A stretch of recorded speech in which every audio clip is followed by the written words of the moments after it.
We are seeing this trend toward fascism happening all over the world, excuse me. Orban in Hungary now has shut down his press by basically forcing them to sell out to oligarchs and pulling the broadcast licenses for the remaining networks. It's happening rapidly in Poland under Duda, who is kind of mini Orban. It is happening in India right now. There's several good Substack newsletters about this, what's going on in India, but India is rapidly turning fascist. It's been that way in Singapore for a while, although oddly, Singapore actually seems to be loosening up a little bit. It's certainly been that way in, across the Middle East kingdoms. Now we're seeing it in Israel. Hundreds of thousands of people, or at least 100,000 people, showed up in the streets yesterday, holding placards and banners and flags and whatnot, saying that they're unhappy with Netanyahu. Here's what's happened, and we're going to see the exact same thing happen here in the United States, except that it probably won't succeed the way that it probably will in Israel. Netanyahu is the prime minister, and he does have a majority in the parliament. So he can actually change laws. Trump is no longer president, and while he's got, 20 or 30 wingnuts in the House of Representatives and a handful of them in the Senate, I don't think he has the ability to force change, legislative change, although he did pack our courts. But both these men are criminals. Netanyahu, or are alleged to be criminals. Netanyahu is under indictment for multiple charges, including bribery and fraud. And he's going to be, the prosecutors have done their job. He's been charged with these crimes. And now he's going to have to stand trial before these judges. And so what he's trying to do is basically put the judges under his own control so that he can rig his own court cases. And I mean, this is pretty breathtaking. AP News, written by Joseph Fetterman, he says the first vote is expected to take place next Monday. Netanyahu controls a solid majority in Parliament, and there appears to be a little ahead.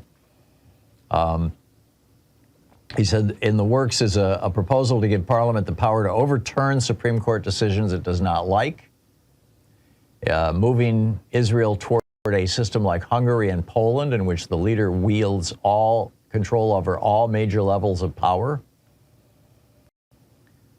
Several of the opposition, politicians are quite upset about this. The organizers, there were 100,000 people, including Arab, women rights, and LGBTQ activists, as well as opposition parties. But I mean, this is here's the killer sentence. This is the third paragraph in this article by the Associated Press, which is not, the nation's liberal outlet. And so I'll just quote it for you. His opponents say that Netanyahu, who is on trial for corruption charges, has a deep conflict of interest. They say his planned overhaul will destroy the country's democratic checks and balances and is a poorly disguised plot to make his criminal case go away. That's what this is all about. Netanyahu is trying to weasel out of being convicted and possibly even going to prison for the crimes he has committed or is alleged to have committed. And Donald Trump will be doing the same thing. Up until this point, Donald Trump has been attacking the investigators, the FBI, and now he's got his toadies, Jordan and these guys in Congress with their weaponization of the federal government committee, trying to go after the intelligence agencies who found out that Trump was a Russian asset, who found out that he was lying about his election in 2020, who found out that he was passing, or alleged to be passing intelligence along, at least certainly his campaign was, to Russian intelligence in 2016 to help him get elected. And since then, passing along intelligence, or at least his son-in-law Jared, was to Mohammed bin Salman about who were the dissidents within Saudi Arabia, so MBS could have them arrested and executed. And, this is all starting to come out, and in Georgia, he's got a major possible indictment coming probably Thursday of this week. The judge is going to unseal parts of the grand jury testimony. And we will learn, broadly speaking, what the grand jury thinks of Donald Trump and the crimes he's committed.